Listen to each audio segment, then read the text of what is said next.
20वां अध्याय। भगवान वामन जी का विराट रूप होकर दो ही पग से पृथ्वी और स्वर्ग को नाप लेना। श्री सुखदेव जी कहते हैं, राजन, जब कुलगुरु शुक्राचार्य ने इस प्रकार कहा तब आदर्श गृहस्थ राजा बलि ने एक क्षण चुप रहकर बड़ी विनय और सावधानी से शुक्राचार्य जी के प्रति यूं कहा। राजा बलि ने कहा, भगवान, आपका कहना सत्य है। गृहस्थाश्रम में रहने वालों के लिए वही धर्म है जिससे अर्थ, काम, यश और आजीविका में कभी किसी प्रकार बाधा न पड़े। परंतु गुरुदेव, मैं प्रहलाद जी का पौत्र हूँ और एक बार देने की प्रतिज्ञा कर चुका हूँ। अतः अब मैं धन के लोभ से ठग की भांति इस ब्राह्मण को से कैसे कहूँ कि मैं तुम्हें नहीं दूंगा। इस पृथ्वी ने कहा है कि असत्य से बढ़कर कोई अधर्म नहीं है। मैं सब कुछ सहने में समर्थ हूँ, परंतु झूठे मनुष्य का भार मुझसे नहीं सहा जाता। मैं नरक से, दरिद्रता से, दुख के समुद्र से, अपने राज्य के नाश से और मृत्यु से भी उतना नहीं डरता जितना ब्राह्मण से प्रतिज्ञा करके उसे धोखा देने से डरता हूँ। इस संसार में मर जाने के बाद धन आदि जो वस्तुएं साथ छोड़ देती हैं, यदि उनके द्वारा दान आदि से ब्राह्मणों को भी संतुष्ट नहीं किया जा सका तो उनके त्याग का लाभ ही क्या रहा। दधीची, सीबी आदि महापुरुषों ने अपने परम प्रिय दुष्जय प्राणों का दान करके भी प्राणियों की भलाई की है। फिर पृथ्वी आदि वस्तुओं को देने में सोच विचार करने की क्या आवश्यकता है। ब्राह्मण पहले युग में बड़े बड़े दैत्य राजाओं ने इस पृथ्वी का उपभोग किया है। पृथ्वी में उनका सामना करने वाला कोई नहीं था। उनके लोक और परलोक को तो काल खा गया, परंतु उनका यश अभी पृथ्वी पर ज्यों का त्यों बना हुआ है। गुरुदेव, ऐसे लोग संसार में बहुत हैं तो युद्ध में पीठ न दिखाकर अपने प्राणों की बलि चढ़ा देते हैं, परंतु ऐसे लोग बहुत दुर्लभ हैं जो सत्पात्र के प्राप्त होने पर श्रद्धा के साथ धन का दान करें। गुरुदेव, यदि उदार और करुणाशील पुरुष अपात्र याचक की कामना पूर्ण करके दुर्गति भोगता है तो वह दुर्गति भी उसके लिए शोभा की बात होती है। फिर आप जैसे ब्रह्मवेता पुरुषों को दान करने से दुख प्राप्त हो तो उसके लिए क्या कहना है। इसलिए मैं इस ब्रह्मचारी की अभिलाषा अवश्य पूर्ण करूंगा।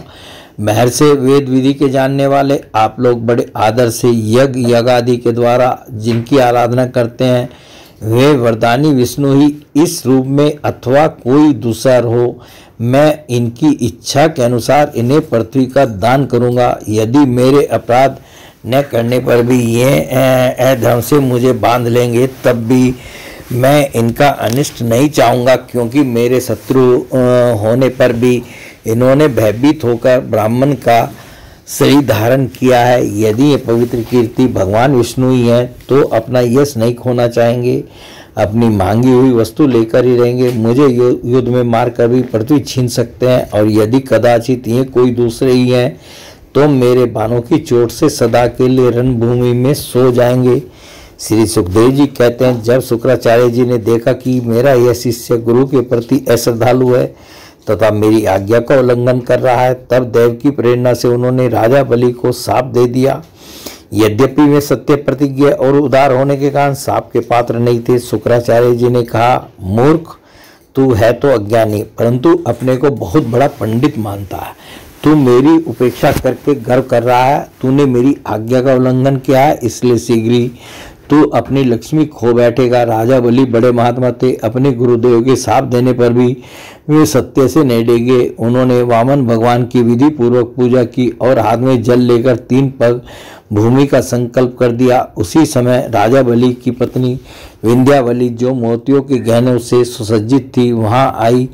उसने अपने हाथों वामन भगवान के चरण पखाड़ने के लिए जल से भरा सोने का कलश ला कर दिया। बलि ने स्वयं बड़े आनंद से उनके सुंदर सुंदर युगल चरणों को धोया और उनके चरणों का वह विश्व पावन जल अपने सिर पर चढ़ाया। उस समय आकाश में स्थित देवता, गंधर्व, विद्याधर, सिद्ध, चारण सभी लोग राजा बलि के इस अलौकिक कार्य तथा सरलता की प्रशंसा करते हुए बड़े आनंद से उनके ऊपर दिव्य पुष्पों की वर्षा करने लगे। एक साथ ही हजारों दुंदुभियां बार बार बजने लगी। गंधर्व, किम पुरुष और किन्नर गान करने लगे, और धन्य है इन उदार शिरोमणि। बलि ने ऐसा काम कर दिखाया जो दूसरों के लिए अत्यंत कठिन है। देखो तो सही, इन्होंने जानबूझकर अपने शत्रु को तीनों लोक का दान कर दिया। इसी समय एक बड़ी अद्भुत घटना घट गई। अनंत भगवान का वह त्रिगुणात्मक वामन रूप बढ़ने लगा। वह यहाँ तक बढ़ा कि पृथ्वी, आकाश, दिशाएं, स्वर्ग, पाताल, समुद्र, पशु, पक्षी, मनुष्य, देवता और ऋषि सब के सब उसी में समा गए। ऋतु, आचार्य और सदस्यों के साथ बलि ने समस्त ऐश्वर्यों के एकमात्र स्वामी भगवान के उस त्रिगुणात्मक शरीर में पंचभूत, इंद्रिय, उनके विषय, अंतःकरण और जीवों के साथ वह संपूर्ण त्रिगुण में जगत देखा। राजा बलि ने विश्वरूप भगवान के चरण तल में, रसातल चरणों में पृथ्वी, पिंडलियों में पर्वत, घुटनों में पक्षी और जांघों में मरुदगण को देखा। इसी प्रकार भगवान के वस्त्रों में संध्या, गुह स्थानों में प्रजापतिगण, जगन स्थल में अपने सहित समस्त असुरगण, नाभि में आकाश, कोक में सातों समुद्र और वक्ष स्थल में नक्षत्र समूह देखे। उन लोगों को भगवान के हृदय में धर्म, स्तनों में रित अर्थात मधुर और सत्य वचन, मन में चंद्रमा, वक्ष स्थल पर हाथों में कमल लिए लक्ष्मी जी, कंठ में सामवेद और संपूर्ण शब्द समूह उन्हें देखे। बाहुओं में इंद्र आदि समस्त देवगण, कानों में दिशाएं, मस्तक में सर्ग, केशों में मेघमाला और नासिका में वायु, नेत्रों में सूर्य और मुख में अग्नि दिखाई पड़े। वाणी में वेद, रसना में वरुण, भौं में विधि और निषेध, पलकों में दिन और रात, विश्वरूप के ललाट में क्रोध और नीचे के होठ में लोभ के दर्शन हुए। परीक्षित, उनके स्पर्श में काम, वीर्य में जल, पीठ में अधर्म, पद विन्यास में यज्ञ, छाया में मृत्यु, हंसी में माया और शरीर के रोमों में सब प्रकार की औषधियाँ थी। उनकी नाड़ियों में नदियाँ, नखों में शिलाएं और बुद्धि में ब्रह्मा, देवता एवं ऋषिगण दिख पड़े।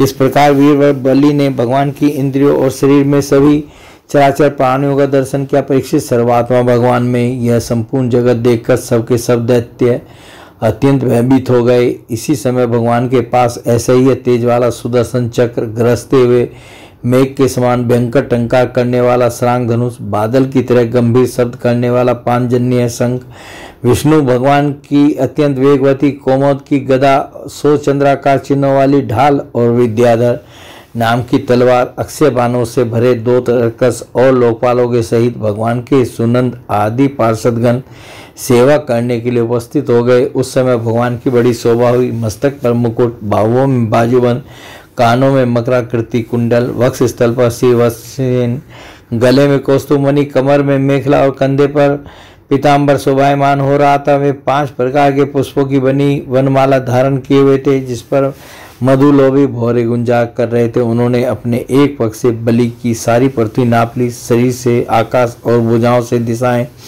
घेर ली। दूसरे पग से उन्होंने स्वर्ग को भी नाप लिया। तीसरा पग रखने के लिए बलि की तनिक से भी कोई वस्तु न बची।